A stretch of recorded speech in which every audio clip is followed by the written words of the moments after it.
Hi everyone! ඔයාලා හැමෝම හොඳින් ඉන්නවා ඇති කියලා මං හිතනවා. අදත් වෙනද වගේම මං ගෙනත් තියෙන්නේ ඉක්මනින්ම වගේම ලේසියෙන්ම හදාගන්න පුළුවන් රෙසිපි එකක්. අද අපි හදන්න යන්නේ cookies and cream bites. මේක dessert recipe එකක්.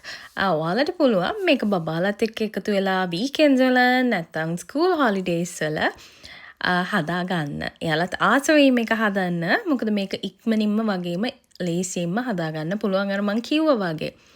මේක cookies and cream කිව්වට ඔයාලා කැමති බිස්කට්ස් වර්ගයක් දාලා කස්ටමයිස් කරගන්න පුළුවන්.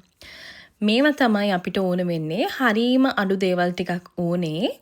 අපි මුලින්ම අපේ බිස්කට්ස් ටික කුඩු කරගන්න ඕනේ. දැන් මම අරන් තියෙන්නේ cookies and cream. ඒ උනට මම කලින් කිව්වා වගේ ඔයාලා කැමති පැණි රස බිස්කට්ස් වර්ගයක් ගන්න පුළුවන්.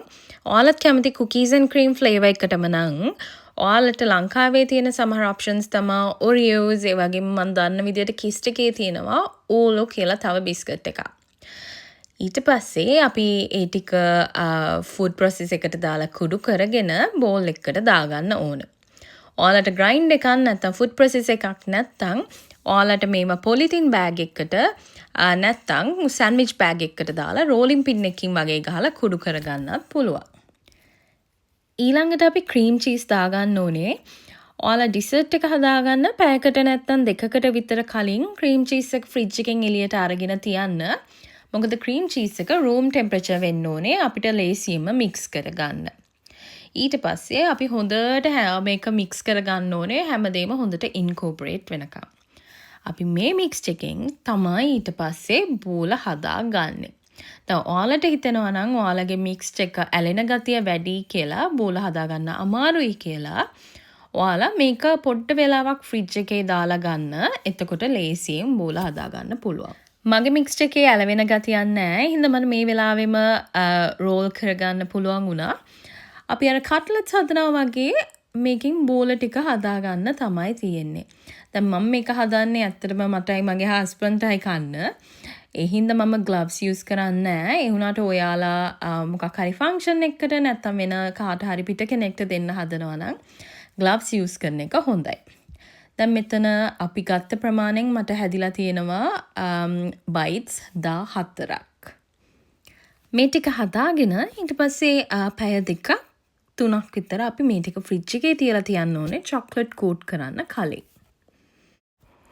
දැන් අපේ බයිට්ස් ටික ෆ්‍රිජ් එකෙන් එළියට ගන්න වෙලාව ළඟ නිසා මම චොක්ලට්ස් ටික මෙල්ට් කරගන්න යන්නේ. මම මෙතන මුලින්ම මෙල්ට් කරගන්නේ මිල්ක් චොක්ලට්ස් ටික. ඒකට මම දානවා පොල් තෙල් තේ හැඳි කාලක්. මම මුලින්ම චොක්ලට්ස් ටික මෙල්ට් කරගන්න යන්නේ මයික්‍රෝවේව් එකේ. ඔයාලා තප්පර 20න් 20ට වගේ එළියට අරගෙන මේක හැඳි ගන්න ඕනේ මයික්‍රෝවේව් එකේ නම් මෙල්ට් කරන්නේ. නැත්තම් චොක්ලට්ස් ටික කර වෙන්න බලනවා. මම ඔයාලට white chocolate හදද්දි පෙන්නන්නම්. ඔයාලට microwave එකක් නැතුව කොහොමද chocolate melt කරන්න පුළුවන් කියලා. දැන් මම පැය දෙකකට පස්සේ අපේ cookies and cream bites ටික එළියට ගත්තා. ඊළඟට මම කරනවා වගේ ඒ ටික chocolate වල dip කරලා coat කරගන්නයි ඕනේ. මේ විදිහට coat කරගෙන baking paper එකක් වගේ කොලයක් උඩ තමයි අපි තියන්න ඕනේ. නිකම් plate එක තිබ්බොත් හැමතැනම ගෑවෙනවා වගේම ඒවා plate එකට ඇලෙනවා. ඊට පස්සේ ඔයාලා කැමති නම් ඔයාලා කැමති ටොපින් එකක් දාගන්න පුළුවන්. මම දැන් මේ දාගන්නේ ඉතුරු වෙච්ච බිස්කට් ක්‍රම්ස් ටිකක්. දැන් මම මේ හදාගන්නේ අපේ අන්තිම milk chocolate coated cookie bite එක. ඉතුරු ටික අපි white chocolate වලින් coat කරගමු. අද මම toppings උත් use කරලා තියෙනවා. ඔයාලා toppings වලට කැමති නැත්නම් ඒව පාවිච්චි නොකර ඉන්න පුළුවන්. මම use කරලා තියෙන toppings තමයි cookie crumbs, dehydrated shredded coconut and sprinkles. මේ dessert එක customize කරන්න පුළුවන් වගේම ඔයාලගේ creativity use කරලා හදාගන්න පුළුවන් dessert එකක්. මම අර කලින් කිව්වා වගේ ඔයාලා කැමති biscuit එකක් විතරක් නෙවෙයි. ඔයාලා කැමතිම chocolate එකක් නැත්නම් කැමති topping එකක් දාලා මේක ඔයාලා කැමති විදියට හදාගන්න පුළුවන්. දැන් මම use කරේ milk and white chocolate උනාට ඔයාලා කැමති dark chocolate නම් මේක dark chocolate වල dip කරලා හදාගන්නත් පුළුවන්. ඒ වගේම මගේ toppings වලට කැමති නැත්නම් ඔයාලට පුළුවන් nuts ටිකක් කපලා දාන්න නැත්නම් ඔයාලට fancy විදියට serve කරන්න ඕන නම් ඔයාලට පුළුවන් edible gold leaf වගේ දාගන්න. මම මගේ අන්තිම milk chocolate bite එක කරගන්න යන්නේ උඩින් white chocolate drizzle එකක් දාගන්න එක. අපි ඊළඟට බලමු කොහොමද අපි microwave oven එකක් නැතුව ඩබල් බෝයිලින් සිස්ටම් එකට චොක්ලට් මෙල්ට් කරගන්න කියලා. දැන් මම මේ ලිපේ වතුර එකක් තියලා ඒක හොඳට උතුරද්දී heat proof glass bowl එකක් තමයි තියන්නේ. ඊට පස්සේ ඒකට අපේ white chocolates ටික දාලා පොල් තෙල් වලින් තේ හැඳි කාලකුත් දාලා ඉවර වෙලා අපි අර යටින් වදන ස්ටීම් එකේ රස්නෙන් තමයි අපේ චොක්ලට් ටික මෙල්ට් කරගන්නේ. අපි චොක්ලට් ටික කිසිම වෙලාවක ලිප උඩ තියලා ඩිරෙක්ට්ලි එක භාජනයකට දාලා හැඳි ගා ගන්න නෑ. එතකොට අපේ චොක්ලට් ටික කර වෙනවා.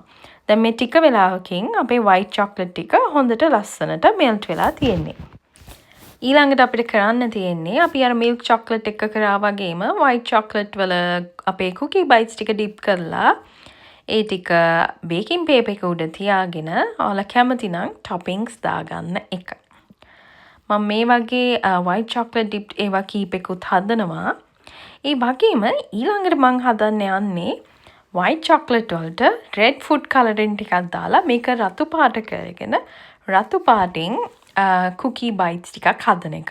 ඔයාලා කැමති නම් මේක කරන්න පුළුවන්. ඒ වුණාට මේක ඇත්තටම මට මේක හදිද්දී ආපු අයිඩියා එකක්.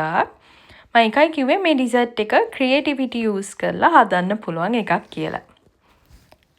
මම red color cookie bites දෙකක් හදාගත්තා.